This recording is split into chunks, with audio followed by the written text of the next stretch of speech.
Right now at noon, a suspect is in custody after a stabbing in southeast Portland. What we know from deputies.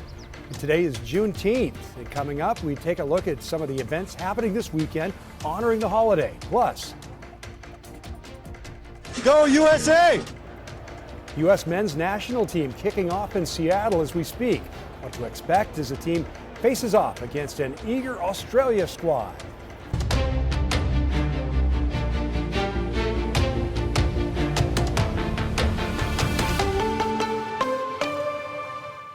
And right now at noon, we're tracking a brush fire that's shutting down one lane of westbound I-84. This is happening just east of Arlington in the Gorge. Not much else is known at this hour, but the Gillum County Sheriff's Office says fire crews are on the way to that. A brush fire there, and this is a live look at the smoke from one of our wildfire cameras. You can see it pretty clearly there. Crews say all eastbound lanes are open at this hour. Again, we'll continue to update you as we learn more about that fire in the Gorge. And good afternoon.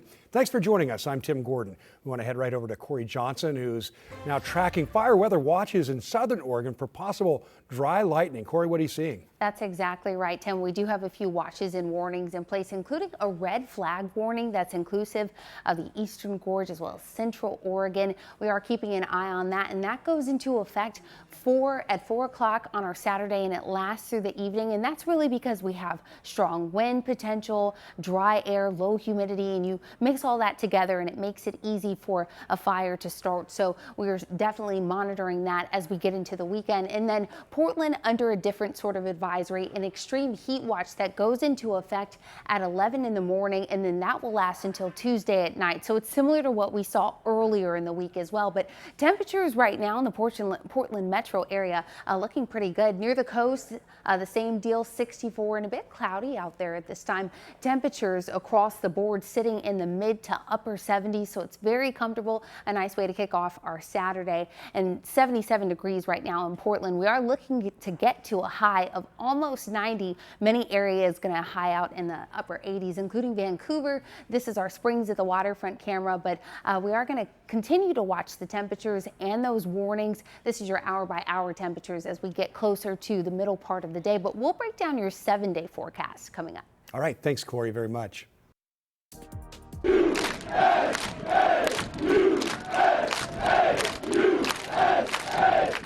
And it's pretty perfect weather up in Seattle, where thousands of fans are gathering as the U.S. men's national team just kicked off against Australia. And good afternoon. Thanks for joining us. I am Tim Gordon. People from all over the world are inside Seattle Stadium right now to be part of the soccer excitement. And more crowds are spread out at watch parties across Oregon and Washington. And that World Cup buzz certainly hitting Portland. This is a live look from a watch party at the historic U.S. National Bank building. Away Days Brewing is hosting a 6-week World Cup watch party featuring a giant screen, food, drinks, games, and live entertainment for fans throughout the tournament. Meanwhile, Amtrak rides to Seattle sold out this morning as dozens and dozens of soccer fans got up bright and early, decked out in game day gear. And even with all the fans traveling from around the world, according to the American Hotel and Lodging Association, roughly 75 to 80% of hotels in host cities say bookings are tracking below early forecasts. And our sister station King 5 reports Seattle is seeing a similar trend, with hotel bookings running below expectations, even as tourism leaders still expect hundreds of thousands of visitors during the city's 6 World Cup matches. But regardless of where they are going to stay, we spoke with one family at Union Station this morning who says this is a once-in-a-lifetime opportunity.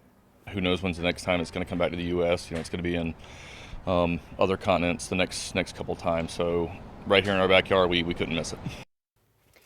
And just within the last hour, we learned that the U.S. men's team is taking the pitch without their star, Christian Pulisic. The U.S. men's national team says Pulisic is dealing with a calf injury he aggravated during the team's World Cup opener against Paraguay. Ricardo Pepi is expected to start in his place.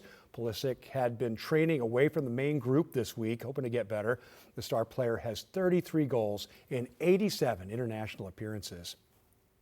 Well, the team practiced at the University of Washington on Thursday as excitement has continued to grow all week.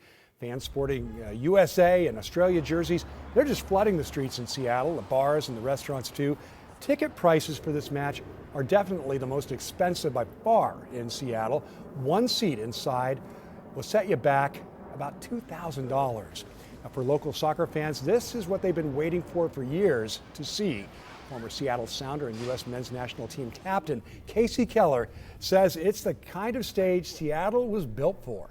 I really hope the U.S. are able to build off of that first game, have a good solid performance, get a good solid result here, because not to disparage the LA crowd, but it was an LA crowd. This is going to be a true, I think, soccer crowd, so I'm excited about that. Yeah, we all are. Keller says that energy is what sets Seattle apart, a city where soccer isn't just showing up for the World Cup. It's been a part of their culture for decades, like it is here in Portland. Well, in other news, reactions over President Trump's new deal with Iran are pouring in from both sides of the aisle as Vice President J.D. Vance prepares to attend a formal signing of the agreement in Switzerland today. NBC's Bafta Yaman has the latest. An initial agreement between the United States and Iran to end the war and reopen the Strait of Hormuz is causing a different ripple effect in Washington. Some of the president's own party balking at one of the key points, the possible $300 billion rebuilding fund for Iran. Which they'll use some of it to support things that we don't care for. I wouldn't want to give Iran any money, so let's see what's in it and how it's structured and so forth. Signed late Wednesday, the agreement starts the clock on a 60-day negotiating window focused on resolving key issues around the future of Iran's nuclear program, including Iran's commitment that it won't procure or develop nuclear weapons. More peace talks expected Friday, but now Vice President J.D. Vance scrapping plans to travel and meet with Iranian leaders in Switzerland. Meanwhile, Vance rebuffed reports that Iran got the better end of the agreement. If they don't change their behavior, they don't get the benefit of the bargain. Under the agreement, the U.S. would lift sanctions on Iran, plus unfreeze funds and assets linked to the country's regime. Some Democrats stayed critical, calling the agreement a historic failure. This was not only a blunder and a mistake, but it's a costly one, and perhaps the biggest presidential failure that we've seen in 20 years. Literally everything that President Trump said he was trying to accomplish with this war, he has failed to accomplish. But world leaders attending the G7 summit mostly threw their support behind the agreement, hoping for some relief for the global economy. In Washington, Bafta Imam, NBC News. And here's a look at some national headlines this afternoon, starting with the lasting impact of the first tropical storm of the hurricane season, the Atlantic hurricane season. Arthur is no longer a tropical system, but its leftover moisture and energy are still fueling a deadly flood threat and severe storms across the Gulf Coast and into the South.